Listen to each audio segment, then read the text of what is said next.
Break break break Alfred Lord Tennyson द्वारा लिखी गई एक छोटी लेकिन बहुत ही गहरी और दर्द भरी पोयम है। ये पोयम 1835 के आसपास लिखी गई थी और 1842 में पब्लिश हुई थी। इस पोयम में टेनिसन अपने दुख और पीड़ा को व्यक्त करते हैं जो उन्होंने अपने करीबी दोस्त आर्थर हेनरी हालम के मौत के बाद महसूस हुआ था। हालम, जो टेनिसन के कॉलेज का दोस्त और होने वाला साला था, उनकी 22 साल की उम्र में अचानक मौत हो गई थी। ये लॉस टेनिसन के लिए बहुत ही दुख भरा और अपार पीड़ा देने वाला था और ये उनकी बहुत सी पोयम में दिखाई देता है। इस पोयम का टोन बहुत ही मेलनकोलिक और सोरोफुल है। टेनिसन समुंदर की लहरों को देखते हुए अपने अंदर का इमोशन को एक्सप्रेस करते हैं। समुंदर की लहरों का ब्रेक होना यानी टकराना एक मेटाफर है उनके अनब्रोकन दुख के लिए जो उनके दोस्त के चले जाने के बाद आया। पोयम में दिखाई गई इमेजरी जैसे फिशरमैन बॉय और सेलर लैड की खुशी जिंदगी के चलते रहने और दुनिया के इनडिफरेंट होने को दिखाता है, जबकि पोइट अपने लॉस में डूबा हुआ है। ये पोयम एक रिमाइंडर है कि कैसे कभी कभी नेचर और दुनिया अपनी जगह पर रुकती नहीं, जबकि इंसान अपने दुख में अटक जाता है। टेनिसन अपने इस पर्सनल ग्रीफ को बहुत ही हर्टफेल्ट और पॉइग्नेंट तरीके से एक्सप्रेस करते हैं। अब चलिए स्टैंजा बाय स्टैंजा इस पोएम को समझते हैं। Stanza first. पोइट समुंदर से बात करते हुए कह रहा है कि लहरों का टकराना यानी ब्रेक होना कंटिन्यू रहेगा। कोल्ड ग्रे स्टोन से वो समुंदर के किनारे पर पड़े हुए पत्थरों की बात कर रहा है जो लहरों के टकराने से ठंडे और उदासे दिखते हैं।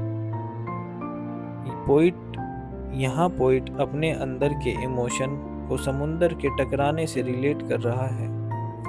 पोइट अपने दिल में उठते हुए थॉट्स को एक्सप्रेस करने में असमर्थ महसूस कर रहा है। वो चाहते हैं कि उनकी जुबान उन इमोशंस को बोल पाए, लेकिन उन्हें लगता है कि वो अपने दुख और पीड़ा को पूरी तरह से एक्सप्रेस नहीं कर पा रहे हैं। स्टैंजा 2।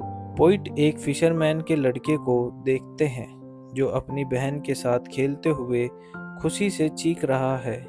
ये इमेज खुशी और इनोसेंस को दिखाता है जो पोइट के दुख से बिल्कुल अपोजिट है।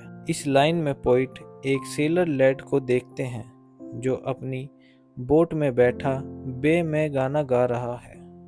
ये भी एक खुशी का मोमेंट है और ये हाईलाइट करता है कि दुनिया में दूसरे लोग अपने अपनी जिंदगी एंजॉय कर रहे हैं, जबकि पोइट अपने दुख में डूबा हुआ है। स्टैंजा 3। पोइट देखता है कि स्टेटली शिप यानी बड़े और शानदार जहाज अपने सेफ हेवन यानी शोर के पास पहुंच रहे हैं। ये दिखाता है कि जिंदगी का फ्लो कंटिन्यू रहेगा और दुनिया अपने पेस में चलती रहती है।